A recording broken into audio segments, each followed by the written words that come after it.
Thank you so much, Andile, for those insightful opening remarks and for framing the conversations that we will be engaging in over the coming days. I would like to firstly just ask all of those presenters who will be presenting in session 2, could I ask you that 5 minutes before session 1 ends, would you please make your way to the AV crew to be mic'd up? Now we move into what promises to be one of the defining sessions of this year's program. Ladies and gentlemen, our first session is titled Statesmen in Dialogue, Leadership and Dispute Resolution in Africa. It brings together a distinguished panel of former heads of state to reflect on leadership, governance, and dispute resolution in an increasingly complex global environment. Moderating this important discussion is Leslie Mkhabela, Managing Director and Co-founder of Mkhabela Huntley Attorneys. The session will be introduced by Advocate Michael Kuper, Senior Counsel and also Chair of AFSA, and our panelists are His Excellency Joaquim Alberto Chissano, former President of the Republic of Mozambique. His Excellency Goodluck Ebele Jonathan, former President of the Federal Republic of Nigeria. His Excellency Uhuru Muigai Kenyatta, former President of the Republic of Kenya. And Her Excellency Ellen Johnson Sirleaf, former President of the Republic of Liberia. Ladies and gentlemen, please join me in welcoming to the stage our moderator and distinguished panelists.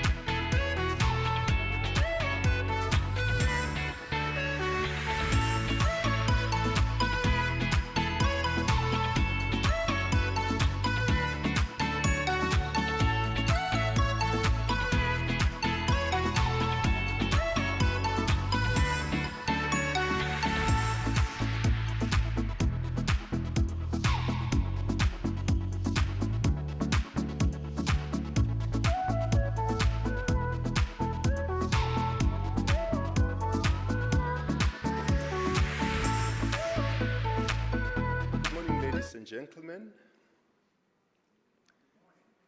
we gather here at a moment of profound contradiction on our continent. On paper, Africa has one of the most elaborate peace and security architectures in the world.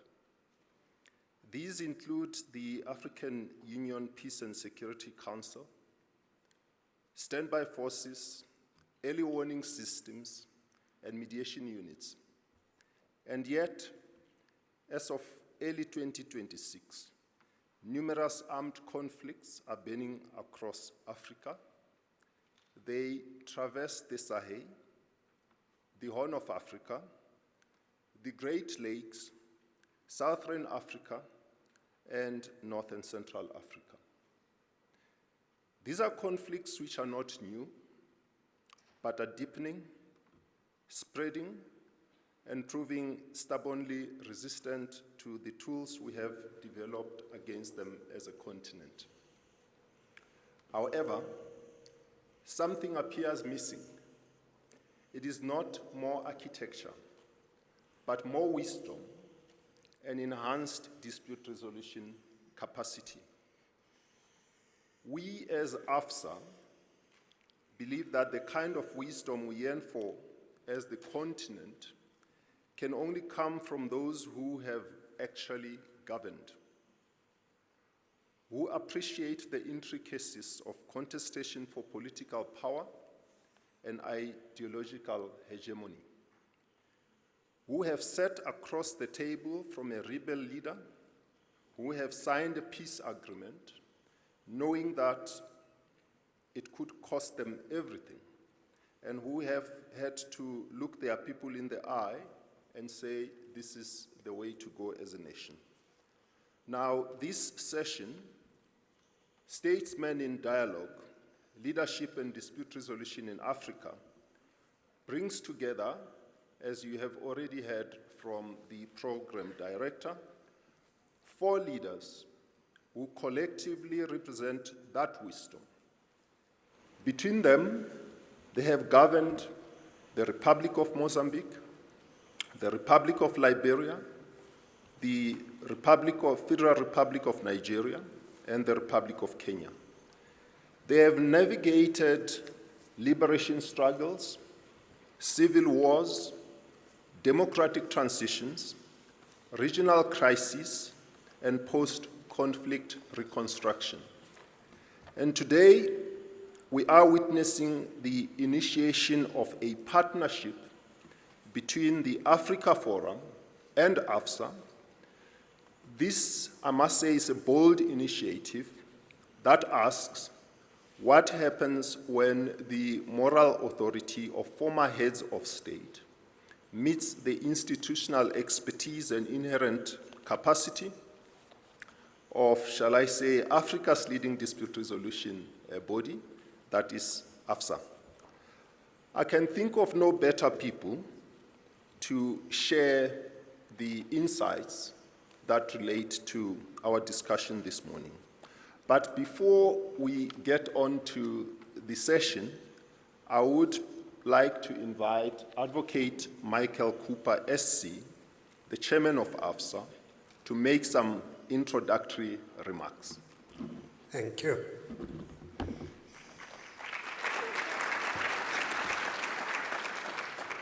I'm not sure I trust these electronic inventions, but I'm assured that if I speak from here, I will be heard.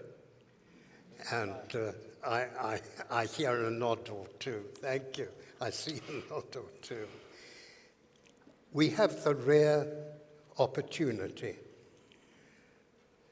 in the course of this session to hear a discussion between the senior statesmen of Africa telling us about the nature of the disputes that we are facing in Africa and which, from their experience, are the most difficult to resolve. We will hear from them a discussion as to which are the most persistent and why. And we will hear them share some of the root sources of conflict in Africa. It leads to a discussion of whether the regional organizations, the AU, for example, are responding to conflicts effectively. And we would like to hear from them some of the challenges and the successes which have been achieved in dispute resolution in Africa, telling us the nature of those disputes and how they arise and how they are resolved. The intention is that we will enter into an agreement at this conference between the Forum and AFSA in order to allow a partnership to develop, and we will sign a letter of understanding at this session, the intention of which is to allow us to implement a constructive center for dispute resolution in the near future.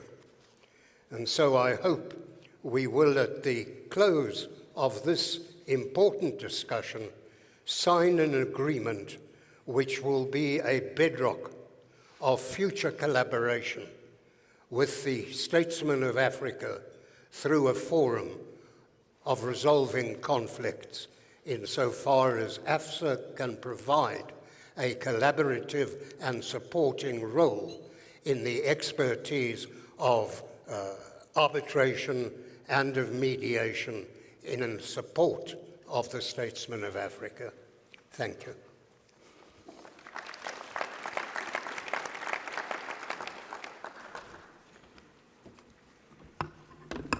Thank you, Michael, for those introductory remarks. Now, going into the business of this session, commanding a panel comprising men and women of the stature, statesmen, cannot be an easy task, but I shall try, because I have apparently been given those powers, to try and confine us to time. We have 45 minutes to go through our session. And shall I start with the first discussion point? And I would like in that to invite each of you, Your Excellencies, in that you have personally navigated conflicts, some of which were from within government, some as mediators after leaving office. And what I'd like to know is, in your experience, what is the nature of disputes we are facing in Africa, and which are the most difficult to resolve?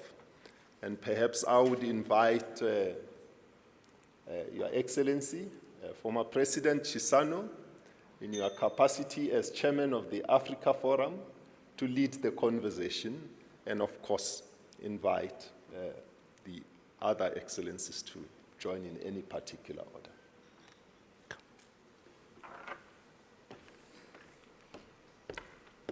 May you repeat for me your question, because I didn't hear. No, yeah, repeat to me, for me. I just want to...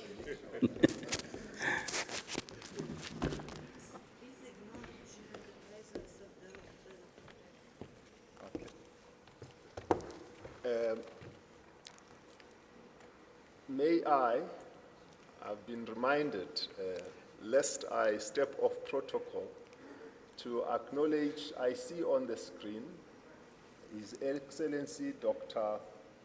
Goodluck Jonathan. I also see on the screen His Excellency. Uhuru. I see on the screen His Excellency Dr. Goodluck Jonathan. I also see on the screen His Excellency Mr. Uhuru Kenyatta. I do not... It's coming now. Okay. I believe that Her Excellency Madame Johnson Sirleaf has yet to come on, but she will be joining us shortly. Now, President Chissano, I would like to invite you to kickstart the conversation. And the question I ask is that each of you, together with your fellow statesmen, have personally navigated conflicts. Some would be within government, others as mediators after leaving office. And what I would like to hear from you is, in your experience, what is the nature of disputes we are facing in Africa, and which of those are the most difficult to resolve?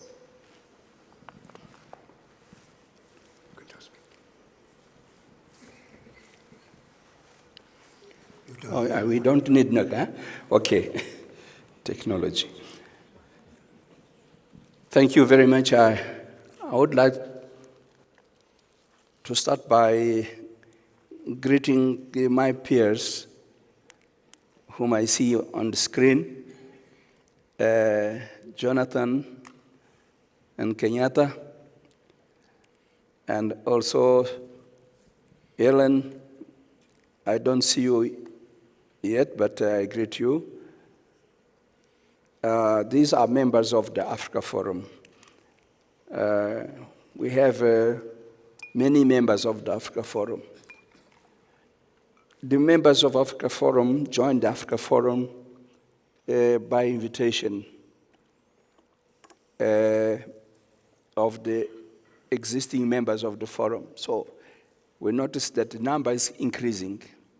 And we are happy about that, because the criteria for invitation is based on elected presidents who come to power through democratic process, who go out of power through democratic process, and who are continuing to willing to serve the continent. And the Africa Forum, it's not only meant to try to find solutions or help to find solutions to disputes or conflicts, but it's also to find a way of trying to avoid conflicts by helping the sitting presidents. We take to it that those who go out of office have got more time to listen and to reflect, and then to help the others. Even if to say that what you are doing we have tried before, it failed because of this and that, and then they go on. We don't interfere with the sitting presidents. We are here to help, to complement what they are doing in different ways. Now, you said that we had several kinds of conflicts to try to solve ourselves or through others. In my case, you know that I was a freedom fighter. I am a freedom fighter because the freedom of Africa must go on. We have to go to the economic freedom and so on. So I'm considering I'm a freedom fighter. And I will not dwell with the conflicts which we had in the liberation movements, in my own liberation movement and in the other liberation movements. So I'm speaking about the 60s. We had to have dialogues in order to try and help to solve the conflicts within the movements, each movement, and among different movements of the same country. It's interesting because there it was about fighting for liberation from colonial powers, when get rid of colonial powers. But some of us were already feeling that they have to occupy certain positions because they thought that the victory would come the next day and they would be the presidents or be the prime ministers and so on. So there was conflict. There was a conflict because of ideas of what ideologies to follow. And those who pretended that one ideology is better than the other, they would start some sort of opposition, and many times forgetting that the main objective of creating liberation movement was to get rid of colonialism.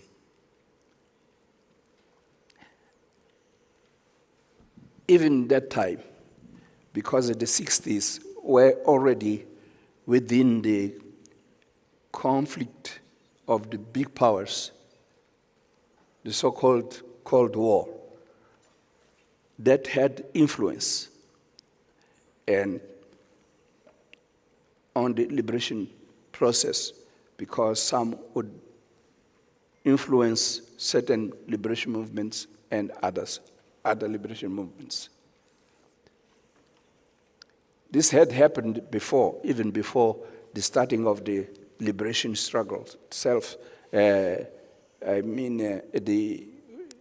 armed struggles of the 65, 64.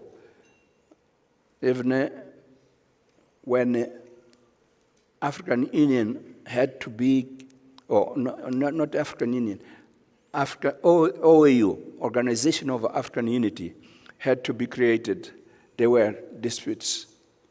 Remember there was Casablanca, there was Monrovia, and there were just disputes.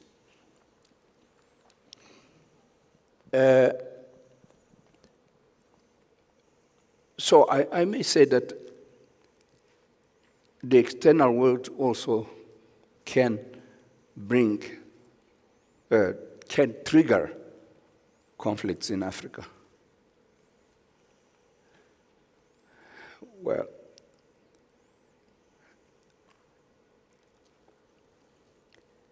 now, to come to the closer periods, I would speak about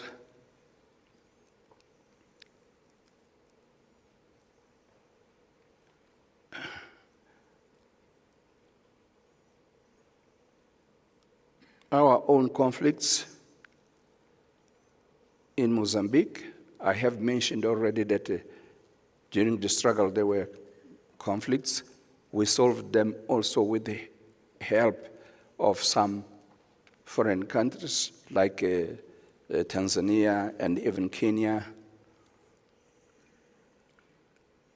And we succeeded in creating a liberation front of Mozambique. There were many activities of the enemy to try and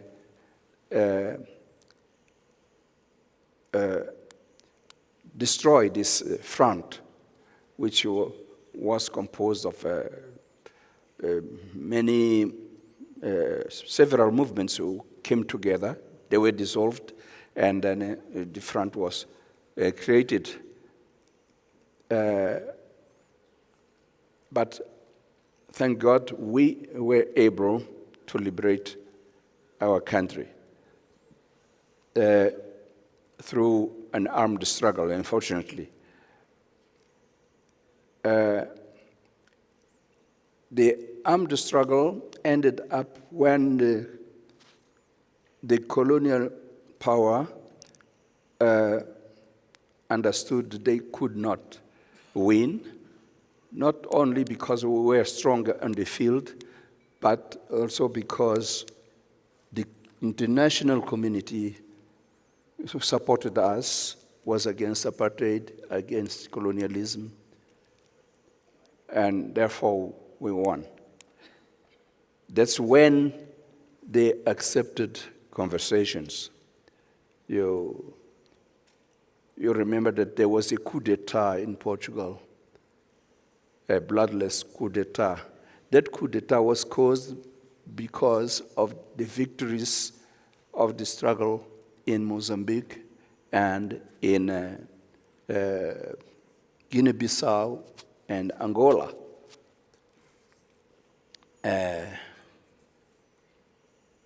Guinea-Bissau and Cape Verde, I should say. So we had to negotiate with the Portuguese for a transition.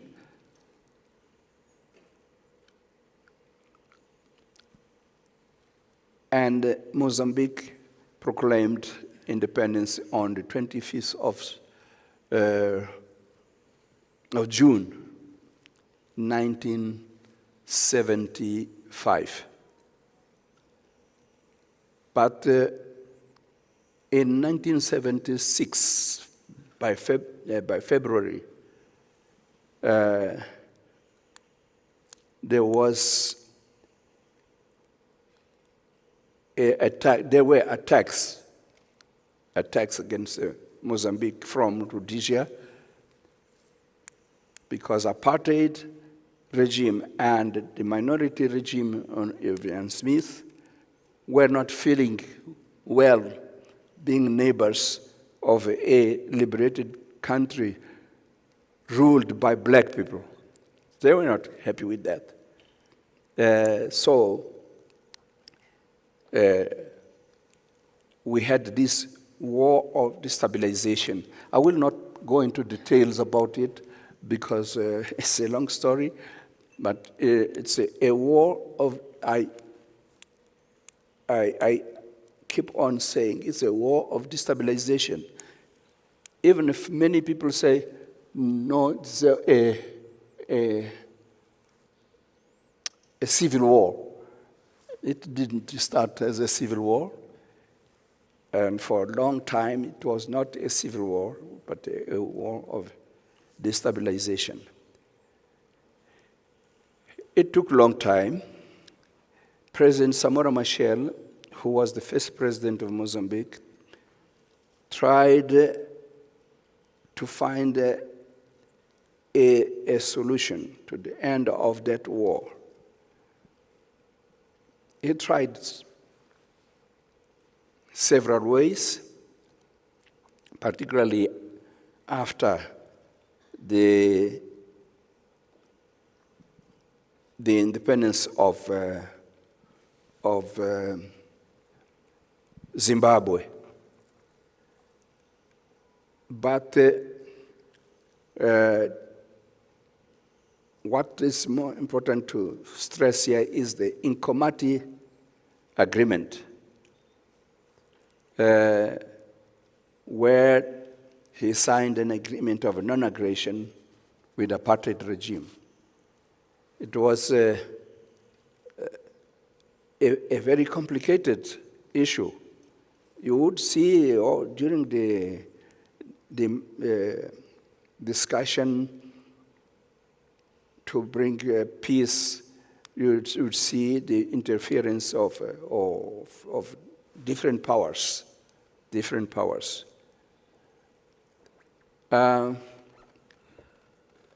So this is that part, because I want to come to me now. When I become president of Mozambique, despite the signing of this non-aggression pact, the country was still under war. I had to find a way to go on footsteps of President Samora to say what else to do from what it failed with the Nkomati Accord. And we had to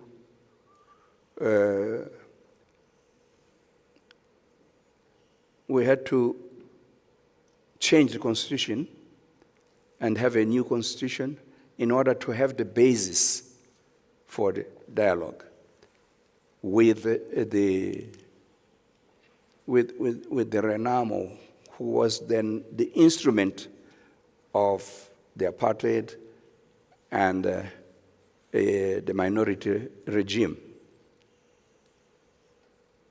So if I speak about mediation, it was a mediation among ourselves and home. And then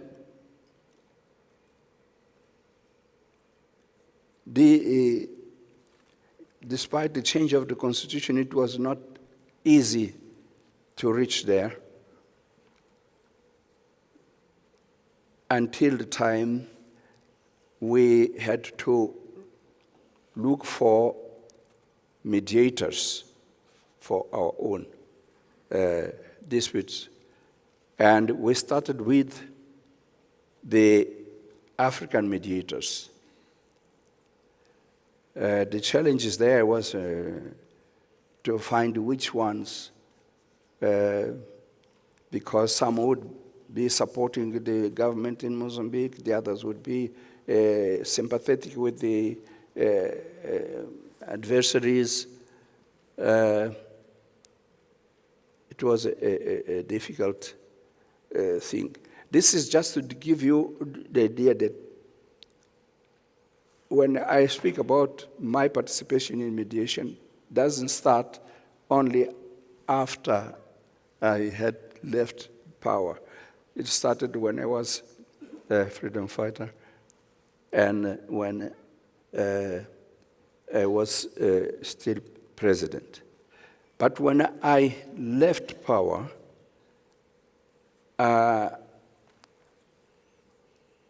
because of this experience, I was asked by the Secretary General of the United Nations, Kofi Annan, to go to Guinea-Bissau and try and find to create an atmosphere proper for peaceful elections. And that was 2005. The problem there was that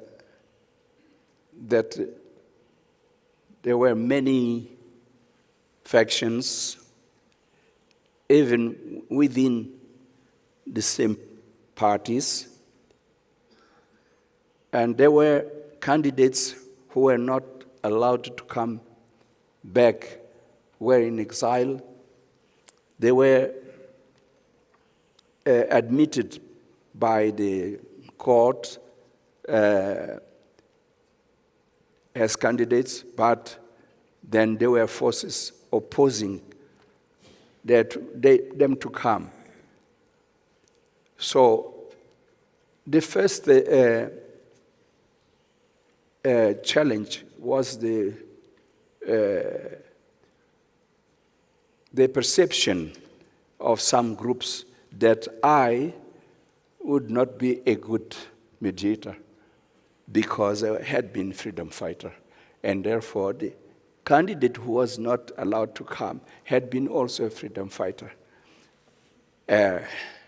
How could I be neutral? How could I be in the middle? So I had to convince them that, yes, I can mediate. I would be try to address the concerns of all sides. So in Guinea-Bissau, you want to know also the nature of conflicts. Well, in Guinea-Bissau, there are many tribes. It's a small country, but many ethnies, and issue of ethnicity was there. And all the things which I said before, ideology and whatnot, rivalries for power and so on, there had been coups d'etats before. So it was a big challenge that I had to listen to each group, political and non-political, each group, and try to reconcile all these views. It was a big challenge because one who goes to mediation does not know all realities of the country. And so one of the exercises which I had to undertake was to try and understand what are the causes of the conflict in Guinea-Bissau. And eventually, this candidate who could not come back home came back after I negotiated with all parties, with the military, non-military, and finally came, and the elections were successful. But it took very short time. He didn't stay long in power. He was murdered. Your Excellency, I don't mean to interrupt. Thank Can I ask you to just wrap up so that we do not offend the time that the Yeah. program director has given us and invite our colleagues, their excellencies online so that we also allow them a moment. Okay. Yeah, thank you. Okay. Your questions were many. Yeah, but I'm satisfied, Thank you. Your Excellency, that you have covered the matter adequately. And perhaps if you allow me, I would invite His Excellency Dr. Jonathan to pick up from there and give us some of the challenges and successes which have been achieved in dispute resolution in Africa. And of course, also touch on how an initiative such as what we are considering, the partnership between AFSA and the Africa Forum, could complement what the Africa Forum is already doing in these dispute resolution processes. Thank you so much, Moderator. Are you hearing me? We are hearing you loud and clear. Please proceed. Thank you so much. The chair of the African Forum, President Chissano, thank you, and my other colleagues. Let me not take too much of the time in addressing protocol. Let me commend this initiative of the JAW. And I like the acronym JAW because we want people to live war, and JAW, to save Africa from these countless conflicts. And let me just go through what I personally involved in. And I will pick some of the countries to highlight certain key issues and probably the way forward. I became the president of Nigeria, acting president of Nigeria, May 2010. And when ECOWAS they made me the chair of the Authority of Heads of State and Government of ECOWAS. The first problem I met was the coup in Niger. Of course, we were able to quickly navigate. Of course, Sirleaf is here, so see me also speak on that. Within 12 months, we were able to get the country back to a democratically elected setting. The same year, we have this problem in Cote d'Ivoire, where they have the election. Gbagbo was the sitting president, and Ouattara and others contested that election. When the first results were announced, Gbagbo got 40-something% of the votes. Ouattara got 30-something% of the votes. Other candidates got the rest. And the constitution in Cote d'Ivoire is that they must get 50% plus one vote, at least one vote above the 50% average, which Gbagbo did not meet. So they go for a rerun election. That other smaller, the people who didn't get much votes now supported Ouattara. So at the end of the day, Ouattara got higher votes than Gbagbo, and Gbagbo said was not going to leave. That was one of the major problems we have in ECOWAS then in 2010. We got involved, we were able to get through, but it was not an easy journey. In 2012, we had this coup in Mali, and I will contrast the coup in Mali, the character of the military, vis-a-vis the character of the military now. We have the coup in Mali in 2010. Then we had a major problem in Burkina Faso in 2014, the military coup too. And I also illustrate a little. So you can also contrast the character of the military in 2014 and the character of the military now. Then, of course, in Mali again, after I have left office, in 2020, there are major crises.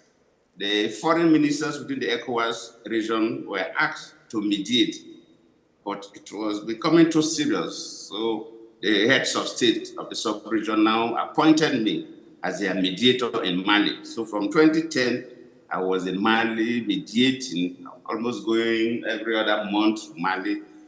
We were in that, then we thought we were succeeding, then we had the military coup. Then within that military coup, we thought we were succeeding because we took certain decisions in Accra, Ghana. The next day, another military coup within the military coup. And of course, today, Mali is under another military coup. So from 2012, we had the military coup. Then we had another one, 2020 and 2021, within so that was the situation. While I was serving as the president of Nigeria, there are other countries that have minor problems. So those of them are not very serious ones that we intervened. We intervened in Sierra Leone, I intervened in Togo, in Benin Republic, Guinea-Bissau. Our president has spoken about Guinea-Bissau. It was quite a tense situation.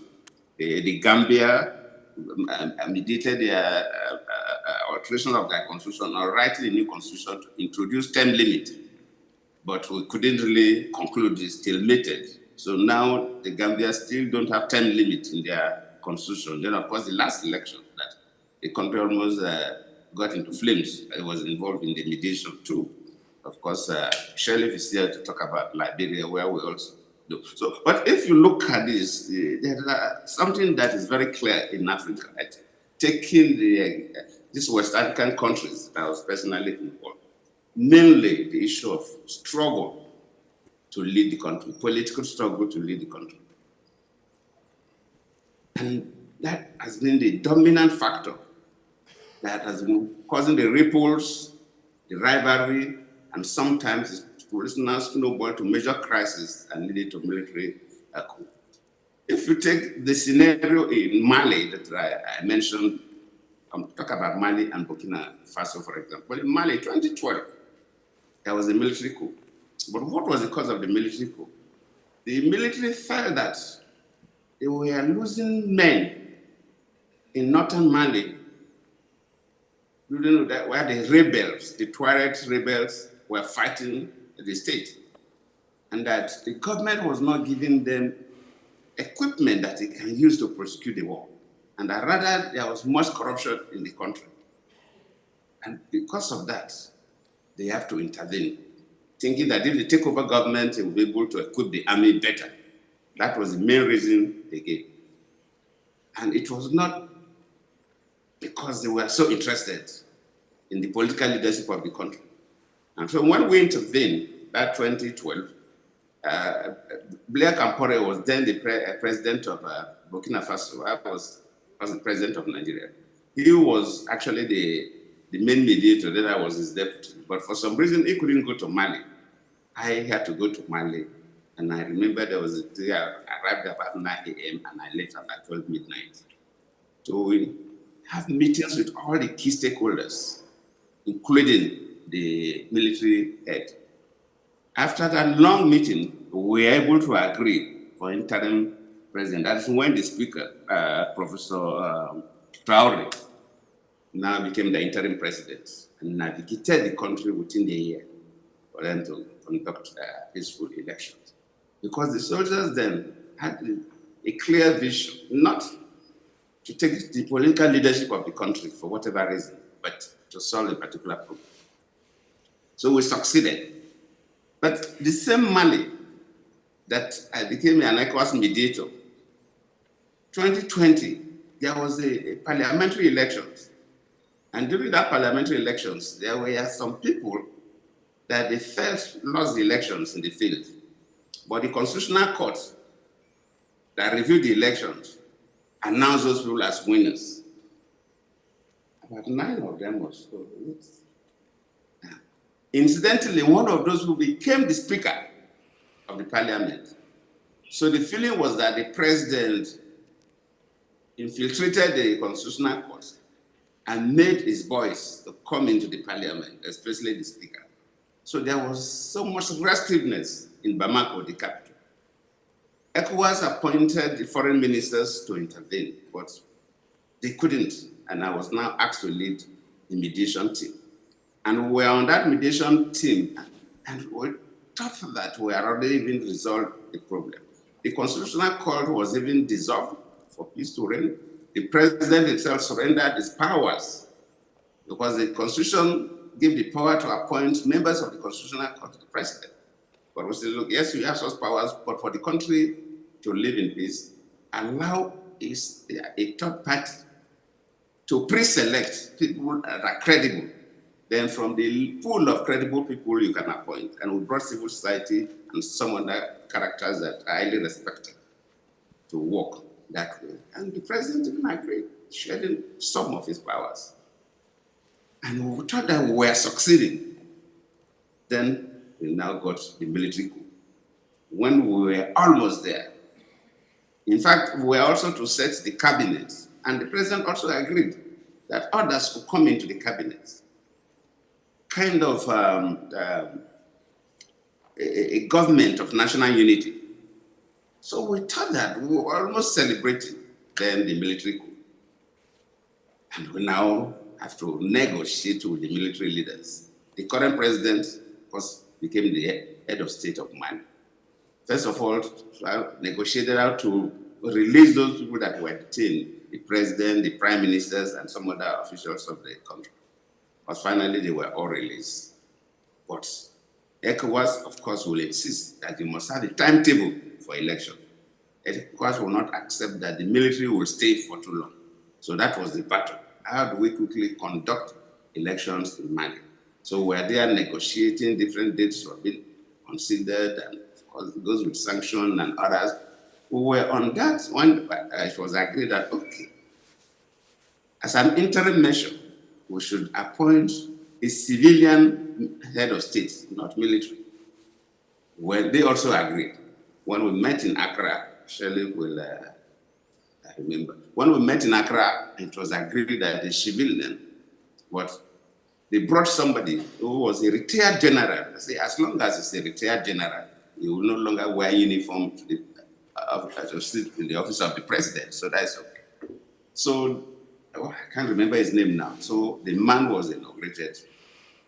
And Ndo, yes, a General Ndo.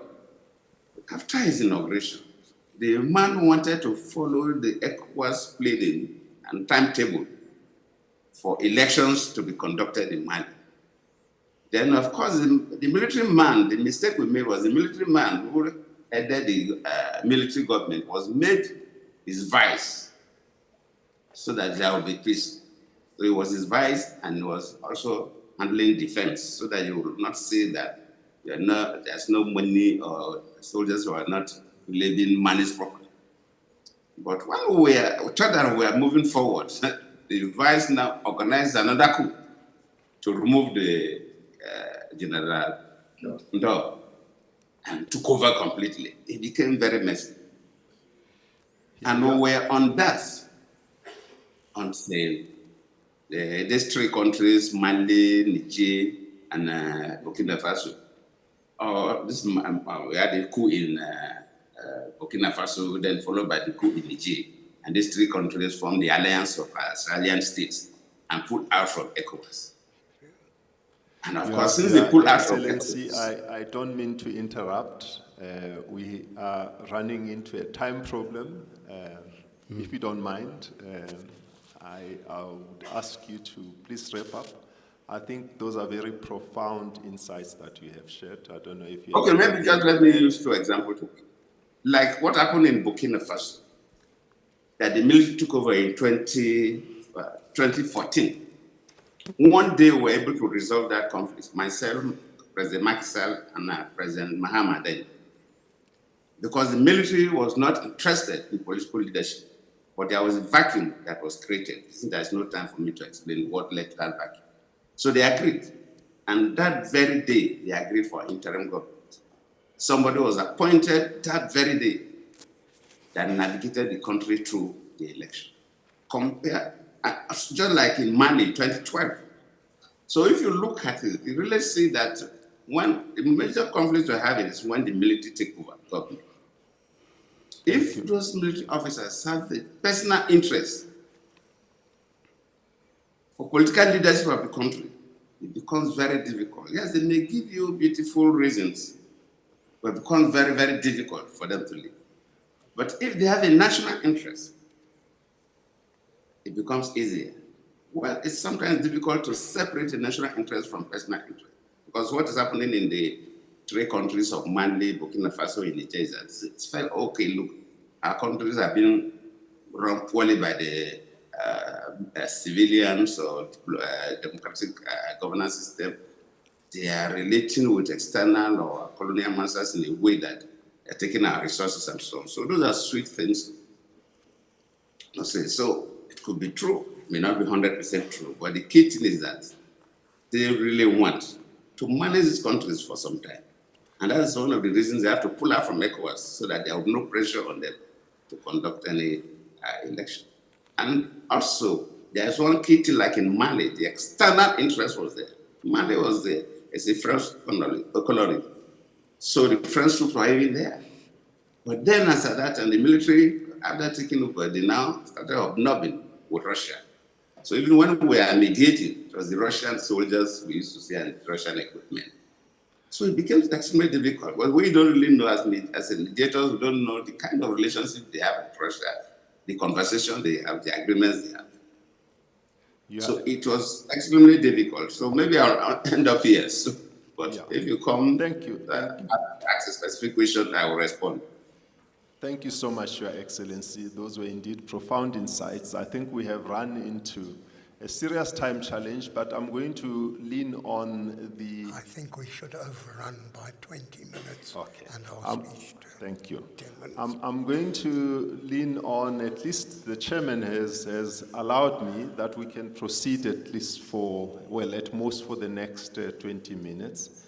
And on that note, I shall use the last 20 minutes, starting with Her Excellency, Ellen Sirleaf Johnson, and welcome, Madam, and in not more than 5 minutes, if you do not mind, ask you to share with us your thoughts.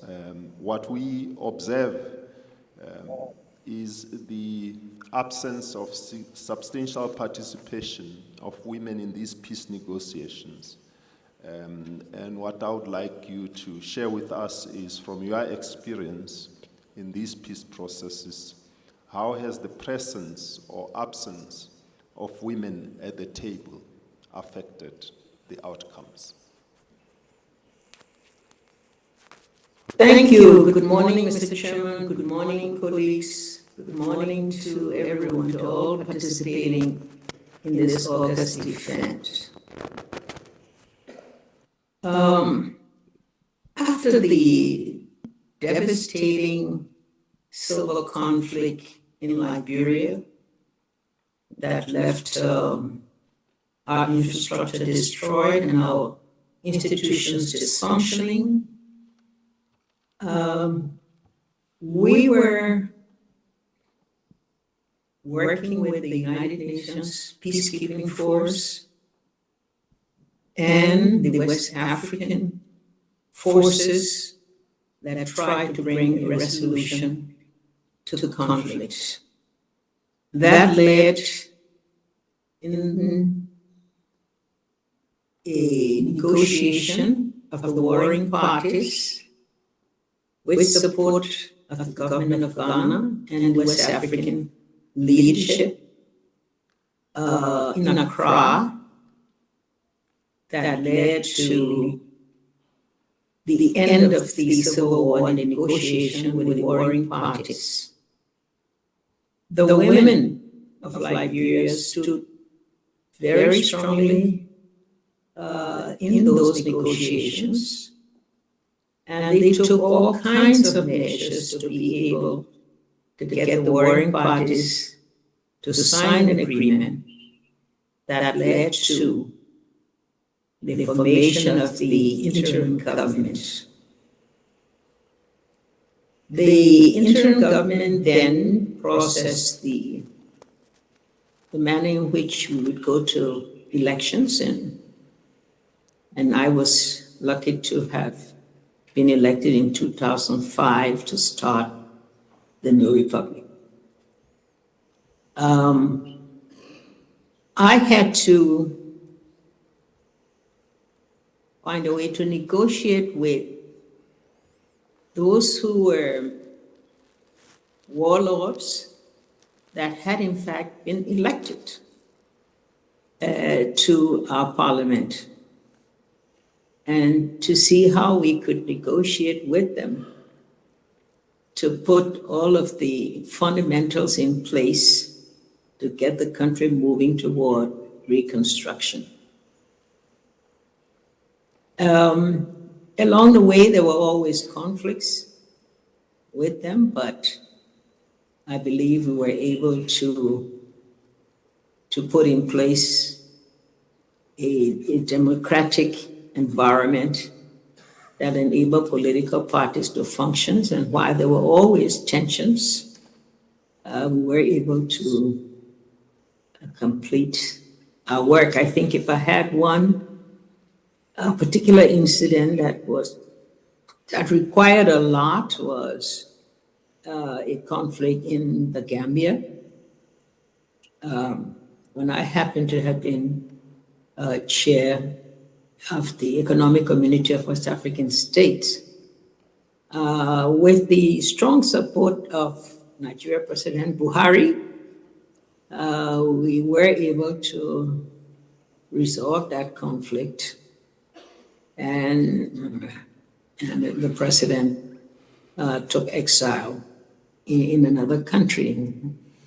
And so when it comes to women, let me shift and say right now, I think in this tumultuous global environment, we must now be focusing on a new kind of conflict.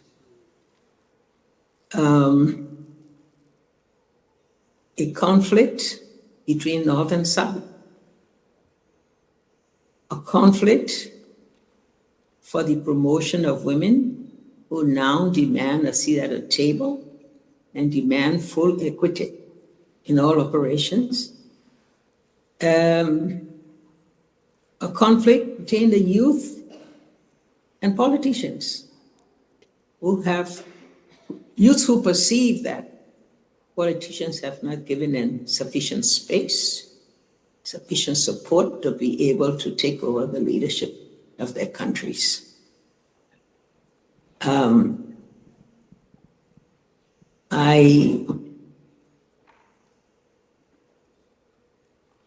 I think it's a new world, and within our own ECOWAS, President Jonathan would know the details of that, where many of our countries have decided to organize their own union. What we all face now with in this geopolitical environment in which the conflict between the countries of the North, the powerful countries of the North, and is Africa's own claim for sovereignty and claim for a rightful place, claim for the kind of support through reparations because of the unfair extraction of their resources. It's for me the issues that I try to focus on, and the issues that I try to work with women leadership on. I would like to leave my statement at that. I've listened to many of it, and I want to applaud all of those who have gone through the kinds of conflict that African countries have faced and our countries have faced. But just appeal to all that while we historically must go back and see how we managed to get the peace that we have today, that we now reflect on how we will maintain that peace in a global environment that has changed so much, and that will cause us all to begin to think anew, to begin to think about new measures, new policies that we have to adopt to maintain our African Union, to ensure that our sovereignty is protected. I think those are the challenges that I see today. So thank you all. Thank you, Your Excellency.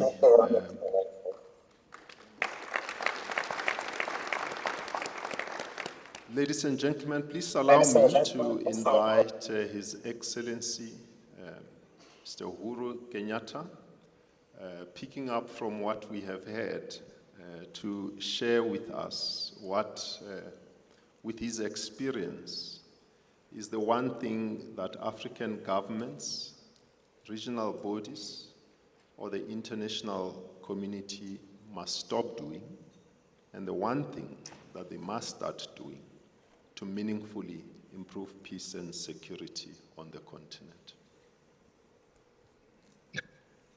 Thank you very much, and let me begin by thanking our father, President Chissano, and the organizers of this forum. And for the sake of time, let me get straight on to the point and just begin by saying that during my term in office, I was involved in a number of mediation efforts, but notably with South Sudan, which was recently independent, but then difficulties arose, and myself and the then Prime Minister of Ethiopia, President Haile Mariam, went into the country to negotiate a peace between the then President Salva Kiir, still President, and the Vice President Riek Machar. It was a difficult exercise, but at the end of the day, we managed successfully to bring them together to form a national unity government. Unfortunately, that has collapsed since. And after office, being involved in the Ethiopia crisis between the government in Addis Ababa and the Tigray region, which again, together with President Obasanjo, we successfully managed what we call the Pretoria Agreement that was signed, bringing peace to the war that was then taking place. Unfortunately, again, we start to see a kind of slide towards difficulties, and currently engaged now in the peace process in the Congo. Let me just go straight into what you have asked and stipulate that, as President Chissano has said, the problems of this continent are historic, and we have to acknowledge that. And despite the fact that we were able to come together and to fight against colonialism and attain our independence, we were still left with very many challenges.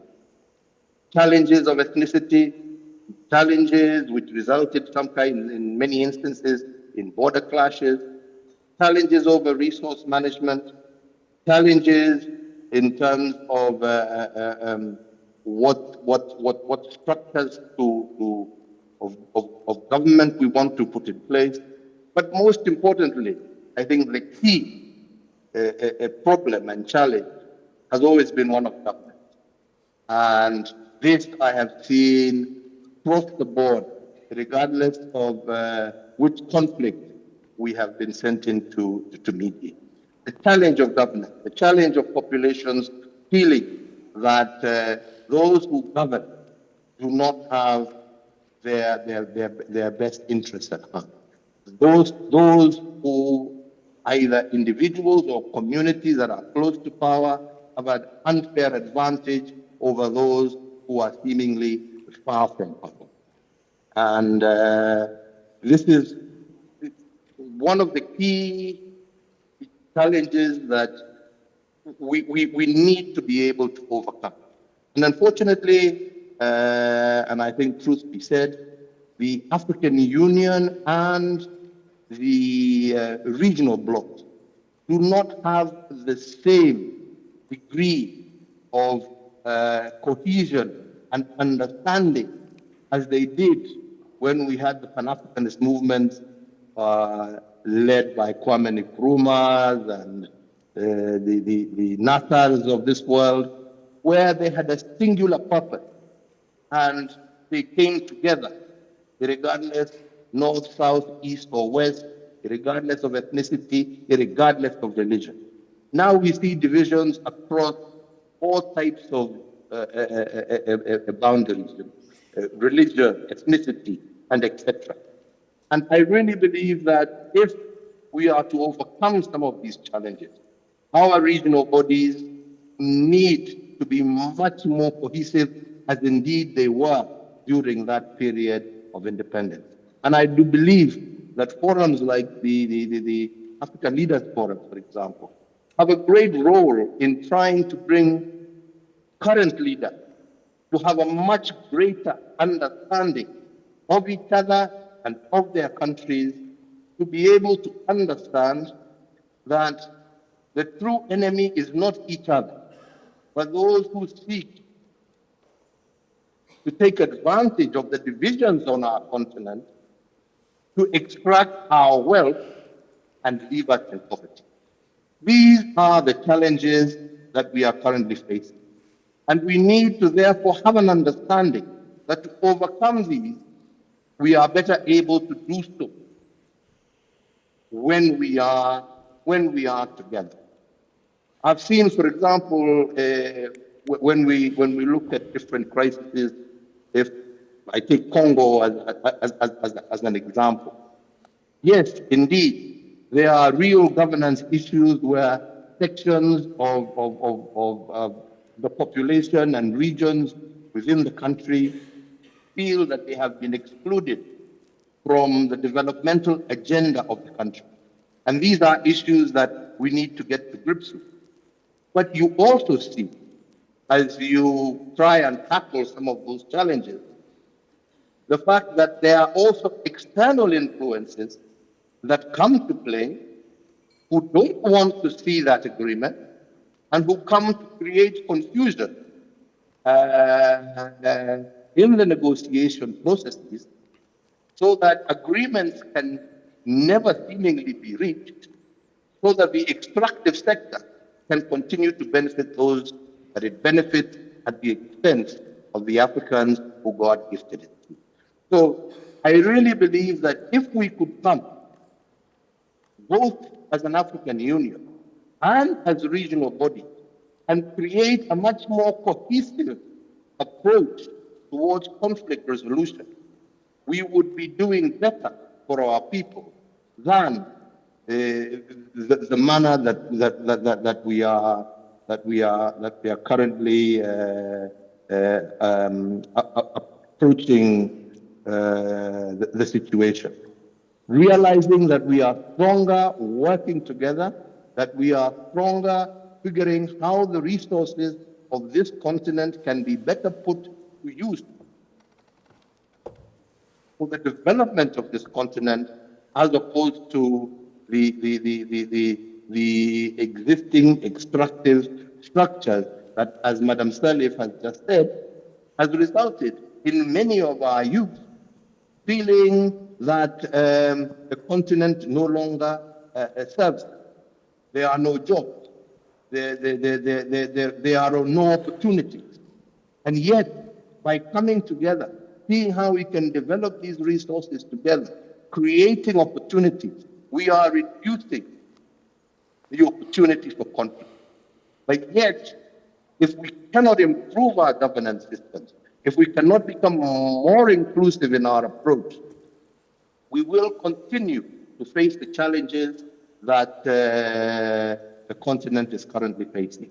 And regardless of wherever you look, the central theme, and I think President Goodluck even mentioned it, when you see these military coups, the excuse is we have been denied resources. We have been denied resources as the military.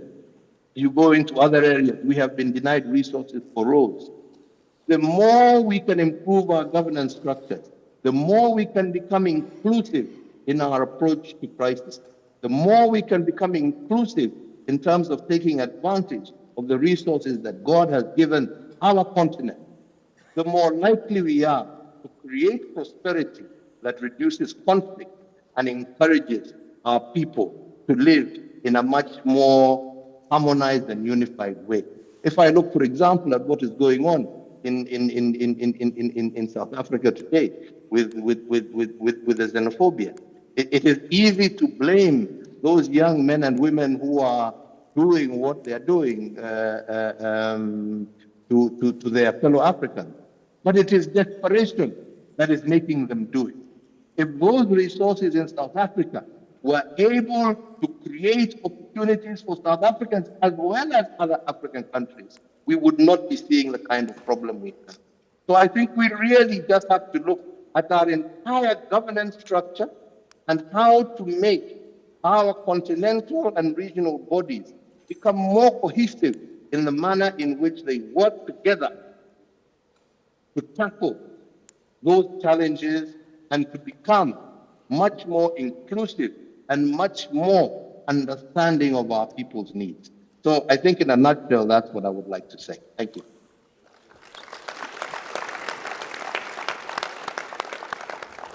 Thank you so very much, Your Excellency. And may I say at this point, Your Excellencies, ladies and gentlemen, I think we must accept that it was overly optimistic of us to think that we could conduct such a profound conversation with an eminent panel such as we have within the limited time that we have. But that said, it was an insightful and inspiring discussion.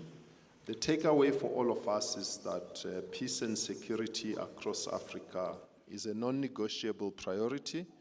And with the leadership of the African Forum and collaborations such as we are witnessing today, there is much hope for success. We will in a moment witness the signing of the letter of understanding that will pave the way for further engagement between AFSA and the Africa Forum to foster an environment where mediation of disputes in the continent can be undertaken effectively. So on that point, allow me once more to thank Your Excellencies for making the time to join the conference and sharing what you have been able to share with us. It was quite empowering, and we thank you from the bottom of our hearts.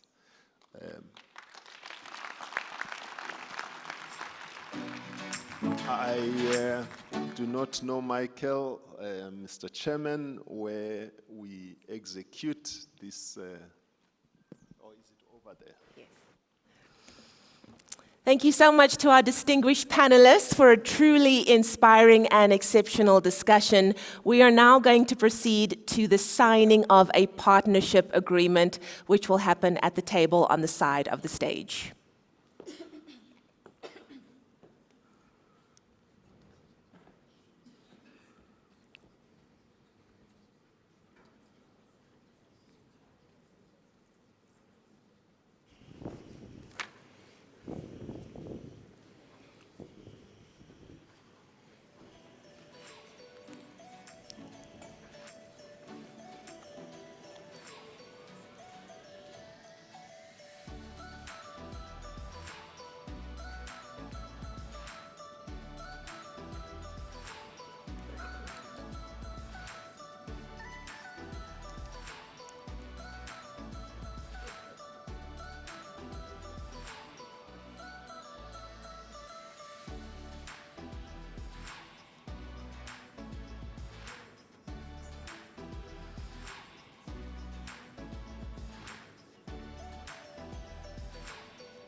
Ladies and gentlemen, the Memorandum of Understanding has been signed. Please join me in acknowledging this important milestone.